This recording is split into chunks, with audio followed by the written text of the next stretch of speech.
அண்மை செய்தியை நாம் பார்த்துக் கொண்டிருக்கிறோம். சென்னை அண்ணா அறிவாலயத்தில் திமுக விடுதலை சிறுத்தைகள் கட்சியுடனான தொகுதி பங்கீடு பேச்சுவார்த்தையானது தற்பொழுது தொடங்கியிருக்கிறது. அண்மை செய்தியாக பார்த்துக் கொண்டிருக்கிறோம். கூடுதல் விவரங்களை செய்தியாளர் ஷெலினா வழங்க நாம் கேட்கலாம். வணக்கம் ஷெலினா, விடுதலை சிறுத்தைகள் கட்சி சார்பா யாரெல்லாம் இந்த பேச்சுவார்த்தை கூட்டத்தில் கலந்திருக்காங்க, விவரங்கள்? நாடாளுமன்ற தேர்தல் வர இருக்கக்கூடிய நிலையில் திமுக கூட்டணியில் இருக்கக்கூடிய கூட்டணி கட்சிகளுடன் தொடர்ச்சியாக பேச்சுவார்த்தை என்பது நடத்தப்பட்டு வரக்கூடிய நிலையில் திமுக கூட்டணியில் உள்ள விசிக முதல் கட்ட பேச்சுவார்த்தைக்காக தற்பொழுது வருகை தந்திருக்கிறார்கள்.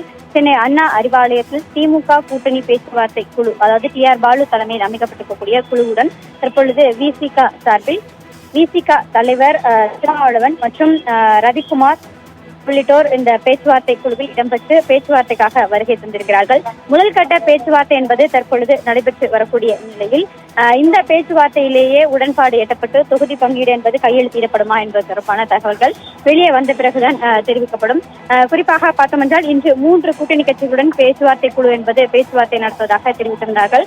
முதலாவதாக சென்னை அண்ணா அறிவாலயத்தில் திமுக விசிக இடையே இந்த பேச்சுவார்த்தை என்பது நடத்தப்பட்டு வருகிறது. கடந்த நாடாளுமன்ற தேர்தலை பொறுத்தவரையிலும் சிதம்பரம், விழுப்புரம் ஆகிய தொகுதிகளில் விசிக சார்பில் போட்டியிட்டு வெற்றி பெற்றார்கள். அதே போல சிதம்பரம் தொகுதியை பொறுத்தவரையிலும் திருமாவளவனும், விழுப்புரம் தொகுதியை பொறுத்தவரையிலும் ரவிக்குமார் ஆகியோர் போட்டியிட்டு வெற்றி பெற்றிருந்த நிலையில் இந்த முறை இந்த தொகுதிகள் சேர்த்து காஞ்சிபுரம், விழுப்புரம், அதே போல கள்ளக்குறிச்சி உள்ளிட்ட தொகுதிகளையும் கேட்க இருப்பதாகவும் விருப்ப பட்டியலை 3 தொகுதிகளுக்கான விருப்ப பட்டியலை வழங்க இருக்கிறார்கள்.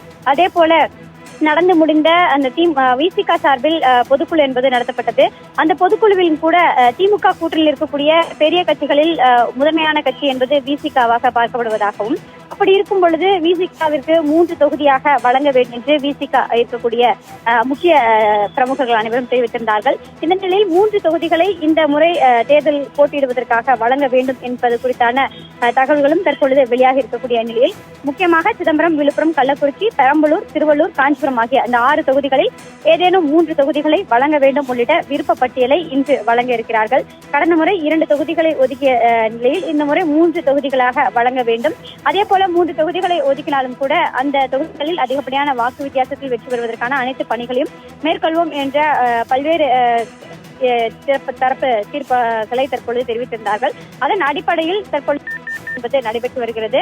இதற்கு பிறகாக தான் என்னென்ன மாதிரியான முடிவுகள் எட்டப்பட்டிருக்கிறது, அதே போல இந்த முறையே பேச்சுவார்த்தை என்பது நிறைவு பெறுமா அல்லது அடுத்த கட்டத்திற்கு இந்த பேச்சுவார்த்தை என்பது எடுத்து செல்லப்படுமா என்பது தொடர்பான முழு விவரங்கள் தெரிய வரும்.